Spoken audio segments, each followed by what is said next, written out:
Good morning. Namaskar. In the previous video, we were discussing about the definition of immovable property. So in the continuance of earlier video, we are again going to discuss about the concept of immovable property. तो पहले वाले video में हमने immovable property को discuss करते हुए दो चीजें डिस्कस किया था, that is land and benefits to arise out of the land.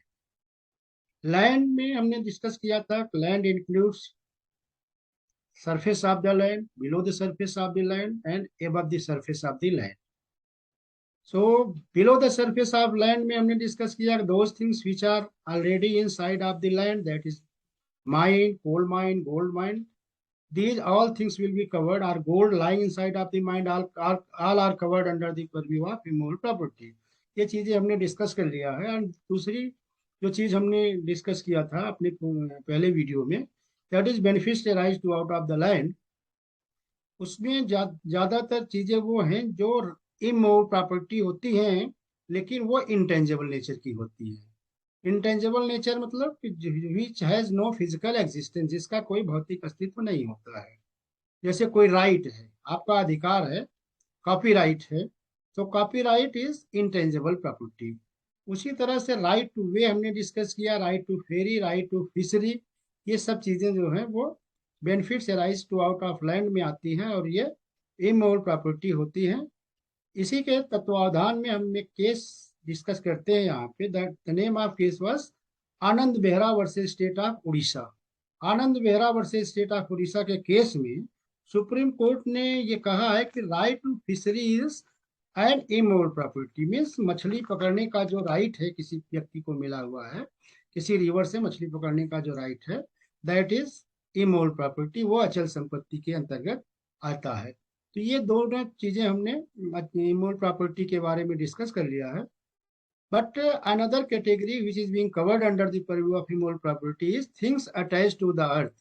So things attached to the earth जब हम पढ़ते हैं तो again we have to come to the transfer of property act 1882। उसकी धारा 3 में अगर हम देखते हैं तो वहां पे things attach to the earth mention किया गया है। अब things attach to the earth में what are the things which are included under the purview of things attach to the earth. तो if you go through the where provision, उसमें क्या लिखा है, things rooted to the earth, things embedded in the earth, and things attached to what is so embedded in the earth for permanent beneficial enjoyment of the property embedded in the earth। ये 3 serial में लिखे गए हैं, लेकिन आपके convenience के लिए और समझने के लिए हमने इसको थोड़ा सा बाइफरकेट कर दिया है, थोड़ा अलग कर दिया है। तो हमने things embedded in the earth पहले रखा है, things attach to what is so embedded in the earth वो सेकेंड नंबर पे, और थिंग्स रूटेड टू अर्थ ये हमने थर्ड नंबर पे रखा है, just for understanding and to make the things clear. अब यहाँ पे हम वन बाय वन डिस्कस करते हैं। Let us start our discussion regarding things attached to the earth. तो पहली चीज क्या है, things embedded in the earth. Things embedded in the earth का क्या मतलब है कि वो चीज जो जमीन के अंदर धसी हुई है वो इमूवेबल प्रॉपर्टी मानी जाती है। For example, suppose when we are going to construct a building, हम अपना घर बनाने के लिए जब जाते हैं, first of all we construct the pillar. Pillar के लिए क्या करते हैं, पहले हम उसकी नींव खोदते हैं, उसके अंदर फिर पिलर हम बनाना स्टार्ट करते हैं। So that is embedded in the earth. So pillar is also immovable property, और जो घर बनता है उससे अटैच होकर, that is also covered under the purview of immovable property because that is embedded in the earth. अब question उठता है कि क्या हर चीज जो जमीन के अंदर एम्बेडेड है, धसी हुई है, वो इमूवेबल प्रॉपर्टी मानी जाएगी? इसको हम थोड़ा सा बाद में एक्सप्लेन करते हैं कि कब वो मानी जाएगी और कब नहीं मानी जाएगी। अब हम आते हैं दूसरे पॉइंट पे। वो दूसरा पॉइंट क्या है, things attach to what is so embedded in the earth, and that thing which is attached to the property which is embedded in the earth, that must be for the permanent beneficial enjoyment of the property which is embedded in the earth। तो कोई भी चीज जो उस चीज से attached है, उस चीज से संलग्नित है, जो जमीन के अंदर एम्बेडेड है, जमीन के अंदर धसी हुई है, तो वो चीज भी हमारे लिए अचल संपत्ति मानी जाएगी, इमूवेबल प्रॉपर्टी मानी जाएगी। अभी थोड़ा सा आपको समझने के लिए हम एग्जांपल लेते हैं। जैसे हम बिल्डिंग देखते हैं, बिल्डिंग का जैसे मैंने बताया कि already pillar is embedded in the earth, जो बिल्डिंग तैयार है उसके pillar embedded, walls are embedded in the earth. तो अब बिल्डिंग तैयार हो गई, बिल्डिंग के बाद building will see that doors are windows, those doors are windows because they are attached to the property which is embedded in the earth. These doors and windows, ये जो खिड़कियां हैं और दरवाजे हैं, ये भी इमूवेबल प्रॉपर्टी की कैटेगरी में आएंगे। But one word is there that is for the permanent beneficial enjoyment of the property which is embedded in the earth.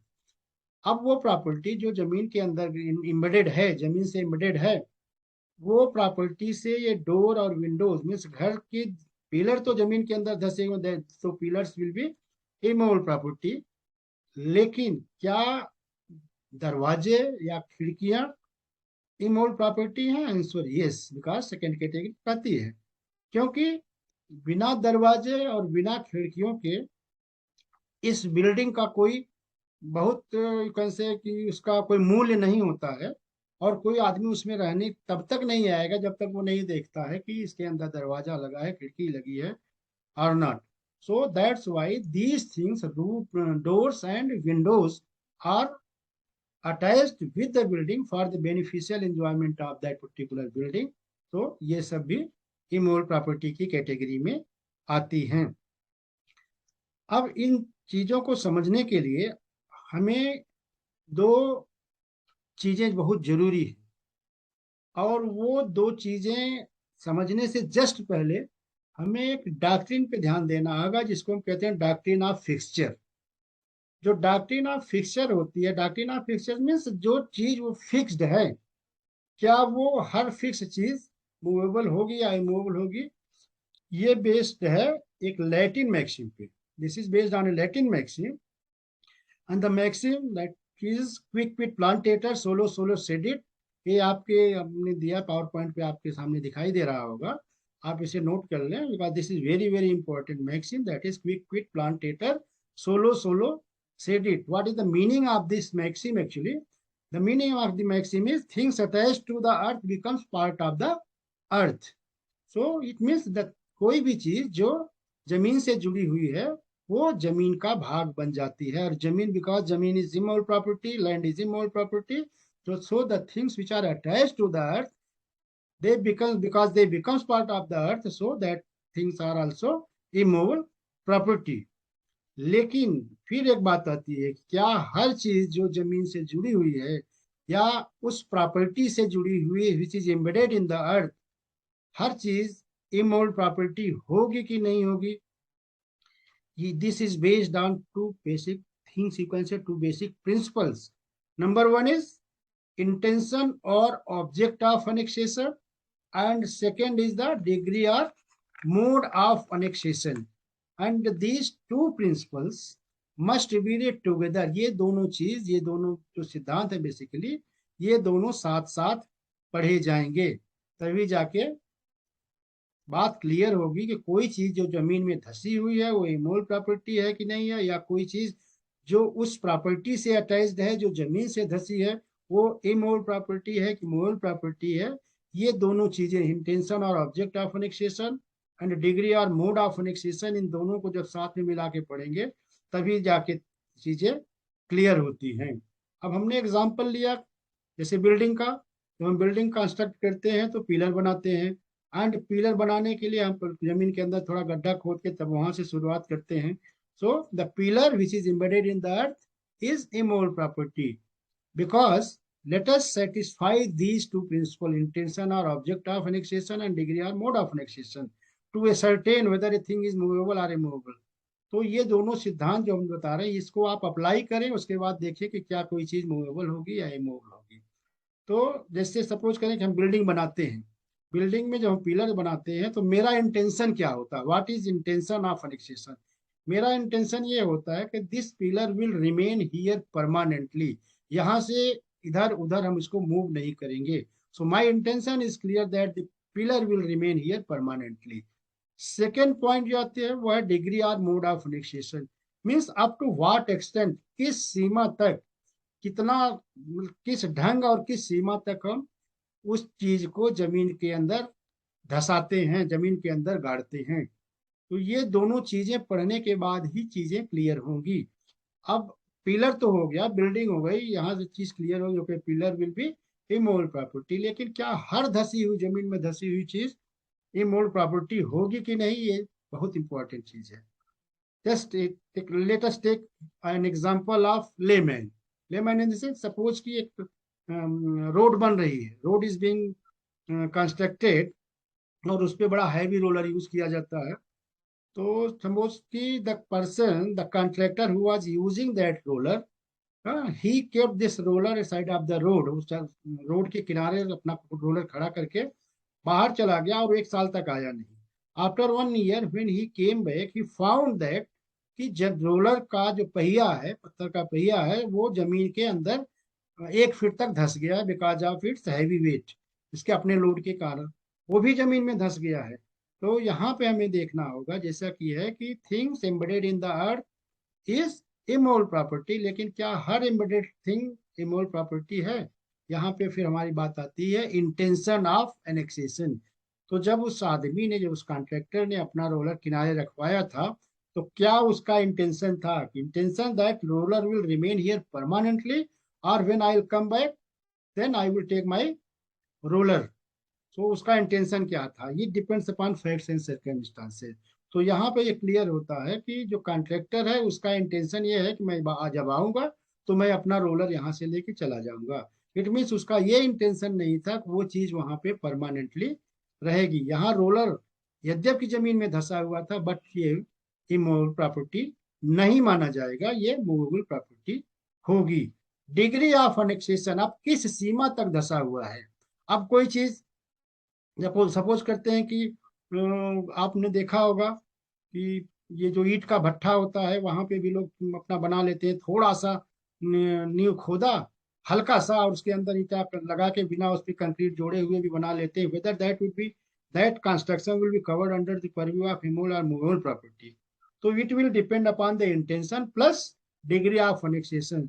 तो हम देखते हैं कि जो भी वहाँ पे काम करने वाले वर्कर्स होते हैं, लेबरर्स होते हैं, वो अपने रहने के लिए बना तो लेते हैं, but their intention is not that the construction will remain permanently there. So यहाँ पर हम देखते हैं कि वो यद्यपि कंस्ट्रक्शन है, लोग उसके अंदर रह रहे हैं, but that will not be immovable property, that will not be covered under the purview of immovable property. अब दूसरा एग्जांपल हम लेख सकते हैं, जैसे हमने एक बिल्डिंग बनाया, बिल्डिंग के अंदर यहाँ पे भी आपको देखना होगा कि एक चीज जो कभी मूवेबल थी वो इमूवेबल हो जाती है, और कभी इमूवेबल थी वो मूवेबल हो जाती है। इस चीज को आपको ध्यान देना होगा कि सपोज एक बिल्डिंग तैयार होगी और बिल्डिंग के अंदर ट्यूबलाइट, फैन, एसी ये फिक्स कर दिया गया है।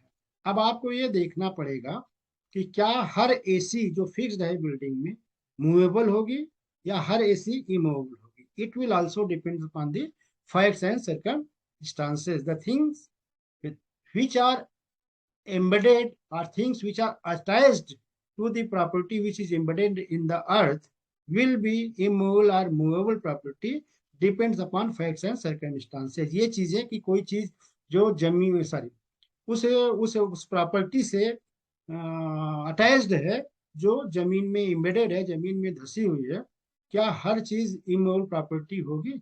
ये चीज समय काल और परिस्थिति पे डिपेंड करता है। अब इसको कैसे समझा जा सकता है कि जैसे सपोज करिए कि एक आदमी ने अपना घर बनाया अपने रहने के लिए, he constructed building to stay there and he wants to use that property. तो उसने अपने लिए पूरा ट्यूबलाइट, पंखा, AC, everything he has fixed there. So उसका इंटेंशन क्या है, when he was fixing these things in his house, उसका intention these things will remain here permanently, means हम इसको हटाने के लिए नहीं लगा रहे हैं। तो दोज थिंग्स मीन्स आपकी ट्यूबलाइट, आपका पंखा या आपकी एसी, जो भी चीजें हैं, those things will also be covered under the purview of immovable property. लेकिन दूसरा एग्जांपल अगर हम लेते हैं, सपोज आपने एक बिल्डिंग बना दिया, बिल्डिंग में आपने गेट लगा दिया, विंडो लगवाया, उसके बाद कुछ नहीं किया, आपने उसको किराए पर उठा दिया। You have given your house on rent without fixing tubelight or AC or other things except windows and the doors. So a tenant comes there और टेनेंट ने उस पे ट्यूबलाइट फिक्स किया, एसी फिक्स किया और फैन फिक्स किया. Now we have to see the second situation. What was the intention of tenant while he was fixing the things with the in the room? So from the facts it is clear that because he is a tenant, क्योंकि वो एक किराएदार है और किराएदार किसी मकान में आता है, तो from the fact it is clear कि वो वहां पर परमानेंटली स्टे करने के लिए नहीं आ रहा है, कुछ समय के बाद वो जा भी सकता है. इट मीन्स अगर वो टेनेंट है, वही सब चीजें फिक्स कर रहा है, तो those things which were being fixed by owner may be immovable property, but if it is being, these things are being fixed from by the tenant from his own side, will be covered under the purview of immovable property. Okay, so ये चीज हो गई कि things embedded in the earth and things attached to the property which is embedded in the earth. So दोनों principal हमको ध्यान में रखना होगा, साइमल्टेनियसली हमें लैटिन मैक्सिम को भी ध्यान में रखनी होगी. अब हम तीसरी चीज पे आते हैं कि things rooted to the earth is also immovable property. What is meaning of things rooted to the earth? Means ऐसी चीज जिसके अंदर जड़ होती है. तो जड़ मीन्स जैसे पेड़, पेड़ जो कि जमीन से जुड़े हुए हैं, जिनके अंदर रूट है, ग्रीन ट्री कैसे, आम का पेड़, महुआ का पेड़, ये सारी चीज, ये सारे पेड़ जो हैं वो अचल संपत्ति के अंतर्गत आते हैं. लेकिन क्या होता है, हमने सेक्शन 3 का ये वाला पोर्शन पढ़ा कि things attach to the earth has been categorised into 3 categories, that is things rooted to the earth, things embedded in the earth and things attached to what is so embedded in the earth. Okay, ये तो एक जगह पे. But when we read section 3, the definition of immovable property says immovable property does not include standing timber, growing crops and grass. So क्या होता है कि हम whenever we are going to interpret or try to find out the meaning of any word, then ये interpretation का basic rule है कि statute must be read as whole. It should not be read in isolation.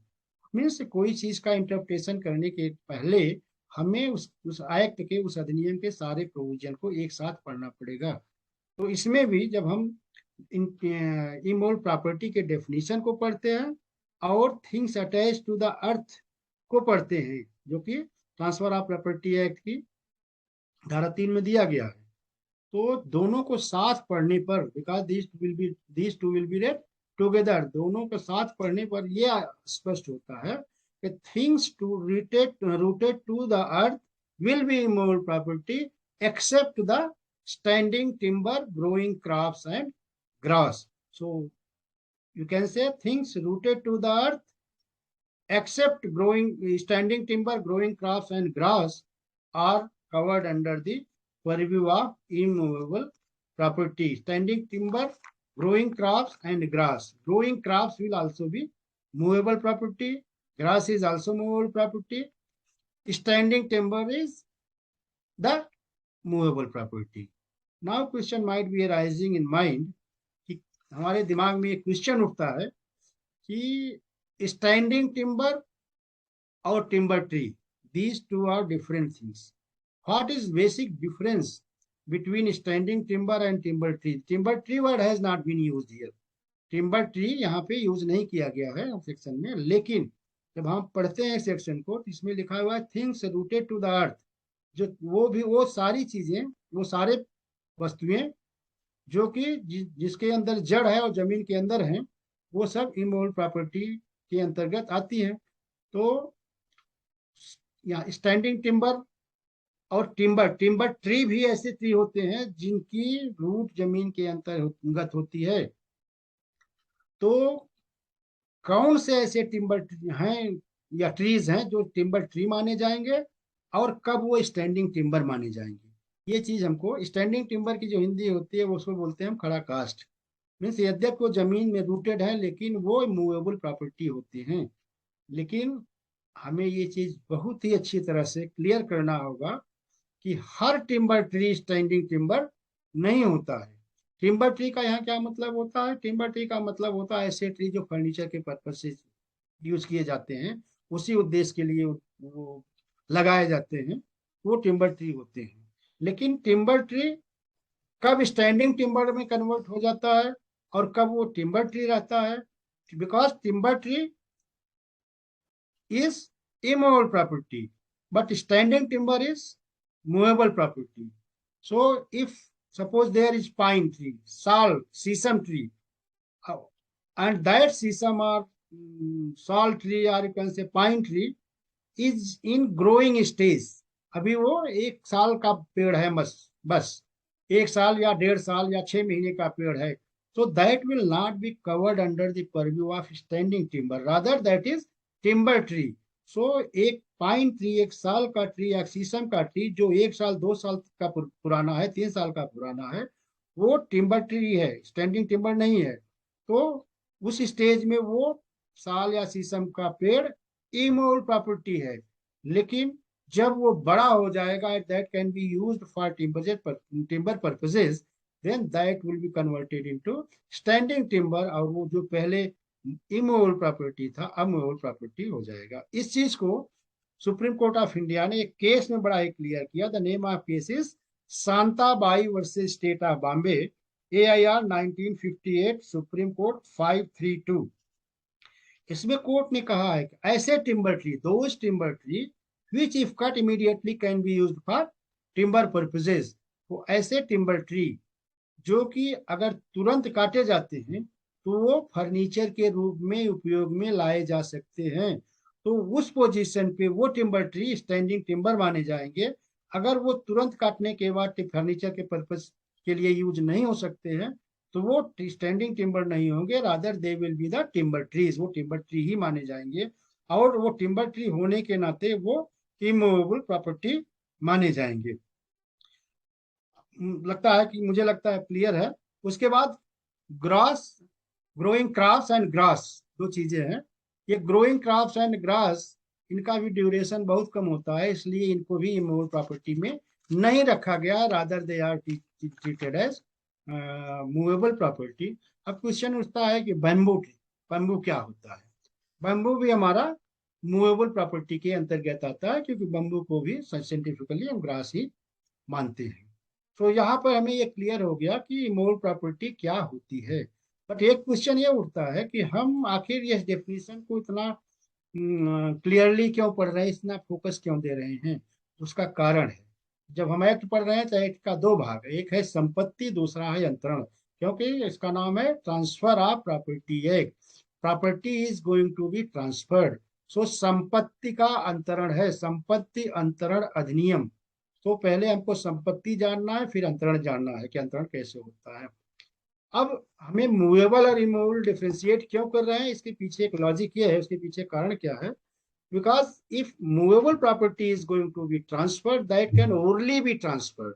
इस हम कोई movable property अगर transfer करना चाहते हैं तो oral transfer is sufficient, but immovable property can not be orally transferred. If an immovable property is going to be transferred, it must be transferred through the written document. It must be signed, attested and registered. होता क्या है कि जब immovable property को हम transfer करते हैं तो उसमें अगर रिटेन, साइंड, अटेस्टेड और रजिस्टर्ड नहीं है तो कोई भी पार्टी, दोनों पार्टी में से ट्रांसफरर और ट्रांसफरी में दोनों में से कोई भी इसका अनुचित लाभ उठा सकता है। एग्जाम्पल, जस्ट कॉमन एग्जाम्पल हम ले सकते हैं कि मान लो कि आपने एक जमीन आपके पास है और उस जमीन को आपने किसी को ट्रांसफर किया और उसने आपको 5 लाख रुपया दिया। 5 लाख रुपया देने के बाद but it was not written, signed और रजिस्टर्ड, इसका कोई डॉक्यूमेंट प्रिपेयर नहीं किया गया। तो 1 साल के बाद 1 साल के बाद ये होता है कि उसको लगा, जो सेलर था उसको लगा कि प्रॉपर्टी की वैल्यू बढ़ गई है, तो उसने कहा मैं आपको प्रॉपर्टी नहीं दूंगा। तो आप कहते हैं no, already I have purchase this property. Then immediately the seller will say no, you are saying that you have purchased the property, but this sale was not valid. The reason is that you did not follow the requirements of the sale, क्योंकि it must be written, signed, attested and registered. तो आप क्या है, purchaser क्या होगा कि purchaser will be the person, disappointed person, and he will have no remedy because he did not follow the requirements of the transfer. तो ये चीजें हमें ध्यान रखना, इसीलिए हम मूवेबल प्रॉपर्टी और इमूवेबल प्रॉपर्टी का डेफिनेशन पढ़ना चाहते हैं कि पहले हमें ये क्लियर होना चाहिए कि प्रॉपर्टी मूवेबल है या फिर इमूवेबल है. इसके अतिरिक्त कुछ और वर्ड्स दिए गए हैं डेफिनेशन क्लास में, सेक्शन 3 में. तो हम देखते हैं कि एक वर्ड है instrument. What is the meaning of instrument here? Instrument that is non testamentary instrument. Instrument का मतलब यहाँ होता है कि every document by which rights are liabilities are created. It may be in limited sense or it may be absolute sense. That depends upon the nature of the instrument. So non-testamentary and testamentary, two types of instruments are there. Because non-testamentary instruments means what? Transfer is effective between living persons. And testamentary, this instrument means like will. Will. So that will be governed by the operation of law. It will not be governed by the act of the parties. अब एक और word आता है, that is execution, निष्पादन जिसको बोलते हैं. निष्पादन का क्या मतलब होता है? तो these are not very important, but just for your understanding, I'm telling you. So what is the meaning of execution? Execution means signing of all persons who are required by the character of the instrument to sign the same in order to give it a binding effect under law. Means कोई भी document जो execute किया जाता है दोनों पार्टियों द्वारा, वो उस पर सिग्नेचर होना चाहिए, जिससे कि भविष्य में अगर एक पार्टी दूसरी पार्टी के खिलाफ कोई एलिगेशन लाती है तो वो उसको कोर्ट में ड्रैग कर सके. तो इन सब के बाद एक बहुत ही important point we have to discuss. That important point is attestation. Attestation is very very important topic because as I told you, मैंने आपको बताया कि for a valid transfer regarding immovable property what are the requirements. Number 1, it must be written. Second, signed by the party. Then third requirement is it must be attested. So what is the exactly meaning of attestation here? Attestation means witnessing the execution of document. Witnessing the execution of the document. It means what? Simply जो आदमी attest कर रहा है वो इस चीज का witness होता है कि ये डॉक्यूमेंट इसके द्वारा लिखा गया है, इसके द्वारा इसको तैयार किया गया है. Apart from this these witnesses have no role. वो उनका कोई रोल नहीं होता है कि वो कोर्ट में जाए. जैसे जनरल विटनेस की बात होती है, they are called before the court of law to give the evidence. Rather ये चीज यहाँ पे नहीं है. यहाँ पे simply attestation means witnessing the execution of document, that document which is related with the immovable property. अब क्वेश्चन आता है कि एक अटेस्टेशन कब वैलिड अटेस्टेशन होगा. सो वैलिड अटेस्टेशन के लिए एक्चुअली हमने इस सेक्शन को इंग्रेडिएंट में विभाजित कर दिया है कि I have made it in various ingredients so that it can be easier for you people to understand. पहला रिक्वायरमेंट क्या है for the valid attestation? That the attestation must be done by 2 or more person. कम से कम 2 लोग हो. किसी भी ऐसे डॉक्यूमेंट को, ऐसे इंस्ट्रूमेंट को जो अचल संपत्ति से रिलेटेड है और उसका अगर ट्रांसफर किया जाता है और वो प्रिपेयर किया गया document like sale deed, mortgage deed, ये चीज अगर बनाई गई तो उसके लिए क्या होता है? It must B attested bye minimum with two witnesses. And who can be the competent witness? The person who can enter into a valid contract, that can be the competent witness. और ये दोनों witness जो होते हैं, it is written actually that the witnesses must sign the instrument in presence of the executant, but it is not essential because नीचे पढ़ने पे this thing will be clear. जब हम पॉइंट नंबर 3 पढ़ते हैं तो इसमें लिखा है each attesting witness must see the executant signing the instrument, see some other person signing the instrument under the direction of the executant, or has received from the executant a personal acknowledgement of his signature। अब यहाँ आपको ध्यान देने की बात है, हमने point number 2 में लिखा, जैसे कि आपके बेयर एक्ट में भी लिखा है कि testing witness must sign the instrument in presence of the executant. What does it mean actually, इसका क्या मतलब होता है कि प्रेजेंस ऑफ द एग्जीक्यूटेंट यहाँ पे कह रहा है कि, लेकिन ये जरूरी नहीं है कि, बिकॉज आप जब देखते हैं तो पॉइंट नंबर सी में कहता है कि each attesting witness must has received have received the from the executant a personal acknowledgement। Suppose इसने डॉक्यूमेंट को पहले ही तैयार कर दिया था और आज के दिन में वो कहता है कि ये जो डॉक्यूमेंट है इसको मैंने तैयार किया है, हाँ, और ये मेरा ही सिग्नेचर है। तो यहाँ पर दोनों चीजों में कंट्राडिक्शन होता है। वहां पे कहता है must each attesting witness must sign the instrument in presence of the executant. यहाँ पे आपको क्लियर होना पड़ेगा कि presence of the executant doesn't mean कि signature was made just in the presence of the attesting witnesses. ये कोई जरूरी नहीं कोई सिग्नेचर अटेस्टिंग विटनेस के प्रेजेंस में ही किया किया गया है। अगर वो आके जिसने साइन किया है वो एक्नॉलेज करता है ये मेरा ही सिग्नेचर है और उसके बाद अटेस्टिंग विटनेस साइन करता है तो that will be valid attestation. And एक और चीज लिखी हुई है इसमें कि each attesting witness see some other person signing the instrument under the direction of the executant. Means जिसको एग्जीक्यूट करना था वो because of any reason he is not able to execute, but वो डायरेक्शन देता है और उसके डायरेक्शन पे कोई दूसरा आदमी उस डीड को साइन करता है। उसके बाद विटनेस जो है उस डॉक्यूमेंट को अटेस्ट करता है, इंस्ट्रूमेंट को अटेस्ट करता है, तो भी वो है वैलिड अटेस्टेशन माना जाएगा।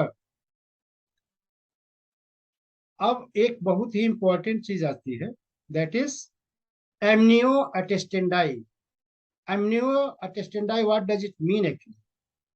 एमनियो at ATTESTENDI, एमनियो attesting means intention to be the attesting witness. ध्यान रखिए, वही आदमी एक वैलिड अटेस्टिंग विटनेस हो सकता है जिसने इंटेंशन रखा है, जिसका इंटेंशन हो अटेस्टिंग विटनेस होने का।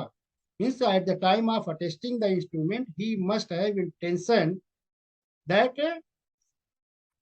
आई am interested to be the attesting witness, मुझे अटेस्टिंग विटनेस बनना है। If he is not having the intention to be the attesting witness then वो अटेस्टेशन वैलिड नहीं माना जाएगा। ओके, सो एक केस है Abdul Jabbar versus Venkata Shastri, ABDUL Abdul JABBAR, Abdul Jabbar versus Venkata Shastri VENKETA Shastri SHASTRI। इस केस में सुप्रीम कोर्ट ने कहा कि वही अटेस्टेशन वैलिड अटेस्टेशन होगा जिसमें अटेस्टिंग विटनेस ये इंटेंशन रखता है कि मैं अटेस्टिंग विटनेस हूं या मैं अटेस्टिंग विटनेस बनूंगा।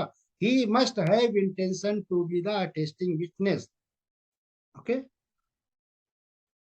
अब डॉक्यूमेंट रजिस्ट्रेशन के लिए अगर जाता है रजिस्ट्रार के पास, सब रजिस्ट्रार के पास, because once document is prepared it must be registered before the registrar.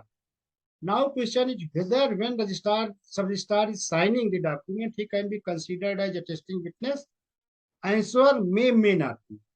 If he has intention to be the attesting witness, then he can be. Or if he does not have intention, simply he has signed there because of being sub-registrar, तो वो attesting witness नहीं माना जाएगा। कभी कभी क्या होता है sub-registrar can play double role also।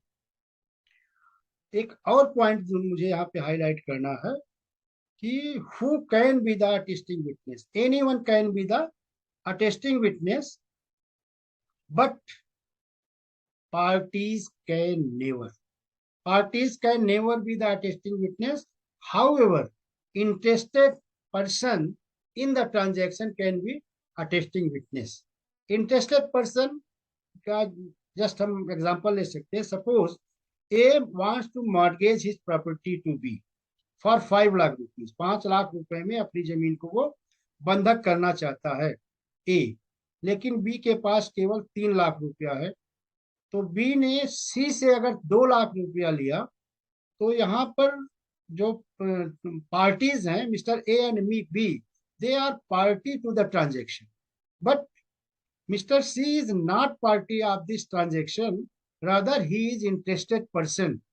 सो यहाँ पर सी जो है, यद्यप उसने 2 लाख रुपया मिस्टर बी को दिया है कि ए की प्रॉपर्टी को वो बंधक बना सके, बंधक कर सके, बंधक ले सके, सर बंधक ले सके, तो सी तो उसमें पार्टी नहीं है, लेकिन वो उसमें इंटरेस्टेड है। सो यहाँ पर लॉ उसको, मिस्टर सी को प्रोहिबिट नहीं करता। Law doesn't prohibit mister C to be the attesting witness in this particular transaction. तो यहाँ पर अगर सी यहाँ पर अटेस्टिंग विटनेस बनता है, तो his attestation will be the valid attestation. तो यहाँ पे हमने अभी क्या देखा, डेफिनेशन ऑफ इमोरल प्रॉपर्टी, और ब्रीफ में इंस्ट्रूमेंट देखा, एग्जीक्यूशन देखा, और अटेस्टेशन। सो अटेस्टेशन में जो चीजें हमने देखा, these are very important and we have to understand the concept of the attestation. तो that's all for today's class. तो आज के लिए इतना ही, आगे की चीजें हम नेक्स्ट वीडियो में डालेंगे। So thank you very much.